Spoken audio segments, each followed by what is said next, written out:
Good morning, everybody, and we do wake up to sunshine today in most parts of New South Wales, which is a positive thing. I want to thank literally the thousands of people who've been on alert overnight in relation to evacuation warnings. And since I last updated the community yesterday, in the last 24 hours, we have had an additional roughly 6,000 people that have had to be evacuated. Pleasingly, the Bureau of Meteorology, and Jane Golding is here and will give us an update, is forecasting no further major rainfall for at least the next week, which is very positive. The two fronts we were concerned about yesterday have moved through, which is a very positive outcome.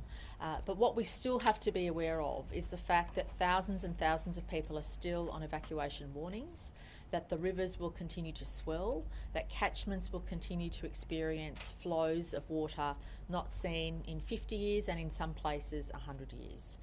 And that is what is our primary concern. But the easing of weather conditions does mean that rescue operations will be somewhat easier, but it also means today, as Commissioner York has outlined to me, and as she'll explain, a day of supplying, making sure that people who are isolated do have the basic products to get on with life and to make sure that they're comfortable and taken care of whilst the situation in their communities subsides. But today's a day where we'll continue to watch the river flow, the height of the rivers in particular communities, namely around the Moree area, the Northern Rivers area, the Upper Hunter around Singleton, parts of the Central Coast, and of course in the Hawkesbury-Nepean catchment as well.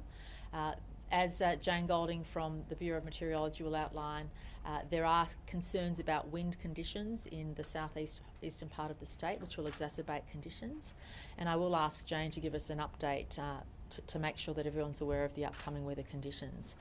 But what is important for us is to thank all the government agencies that have worked together to support our citizens that are going through these anxious times. And today, not only is SES here as a lead agency, but we're also starting to focus on the cleanup and the recovery, because we know what a substantial task that will be.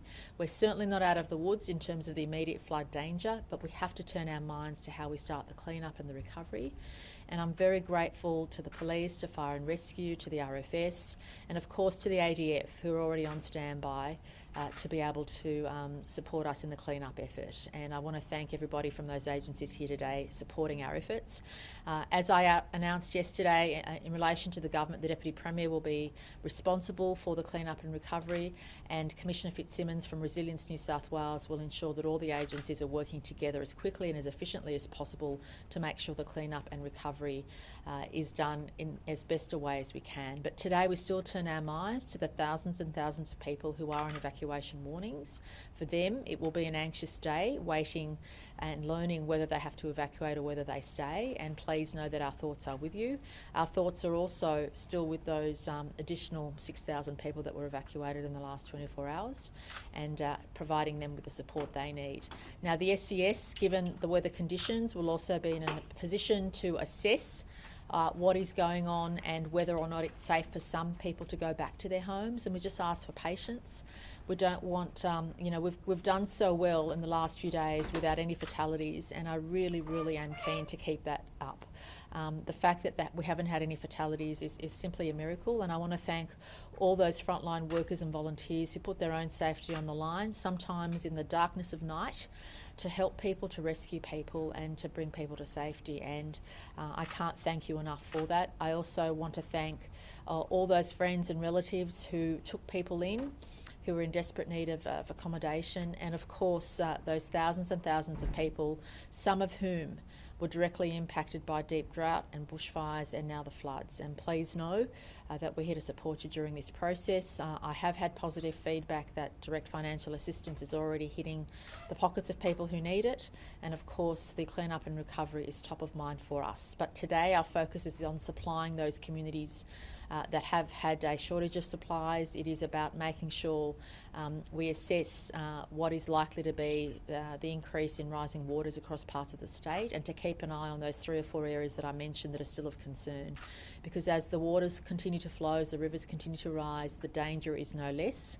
Yes, the sun is shining, and I had a bit of a bounce in my step this morning, knowing after the briefing that weather conditions will be easing for at least a week.